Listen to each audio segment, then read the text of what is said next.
നമ്മളെ പലരും ഒരുപാട് തവണ കേട്ടിട്ടുള്ള ഒരു വചനമാണ് ഹബക്കൂക്ക് പ്രവാചകന്റെ പുസ്തകം 2:3, അല്ലേ? അത് തുടങ്ങുന്നത് എങ്ങനെയാണ്? ദർശനത്തിനൊരു അവധി വെച്ചിരിക്കുന്നു, അത് സമാപ്തിയിലേക്ക് എത്തുന്നു. പക്ഷെ എന്നെ ഒരുപാട് ചിന്തിപ്പിച്ചത് അതിന് മുമ്പ് എഴുതി വെച്ചിരിക്കുന്ന ഒരു വാക്യമുണ്ട്. ഹബക്കൂക്ക് 2:1 ഇങ്ങനെ തുടങ്ങുന്നു: ഞാൻ കൊത്തളങ്ങളിൽ നിന്ന് കാവൽ കാത്തുകൊണ്ട് അവൻ എന്നോട് എന്തരുളി ചെയ്യുമെന്ന് എൻ്റെ ആവലാതി സംബന്ധിച്ച് ഞാൻ എന്തുത്തരം പറയേണ്ടു എന്നും കാണേണ്ടതിന് ദൃഷ്ടി വയ്ക്കും.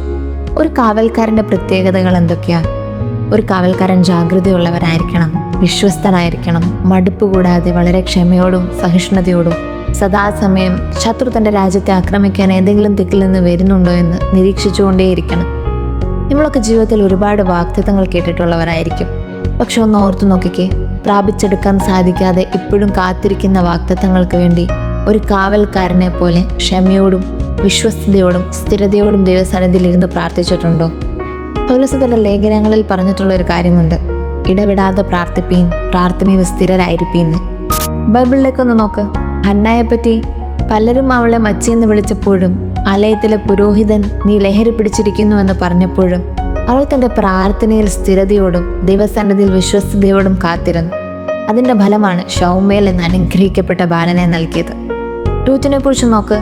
നിന്റെ ദൈവം എൻ്റെ ദൈവം എന്ന് പറഞ്ഞുകൊണ്ട് അമ്മായിയമ്മയോട് കൂടെ സ്വന്തം ദേശത്തേക്ക് മടങ്ങിപ്പോകാതെ വിശ്വസ്തയോടുകൂടി ദൈവസന്നിധിയിലായിരുന്നു രൂത്തിനെ പിന്നീട് യേശുവിൻ്റെ വംശാവലിയിൽ പേര് ചേർക്കപ്പെടുന്ന രീതിയിൽ ദൈവം മാനിച്ചില്ലേ?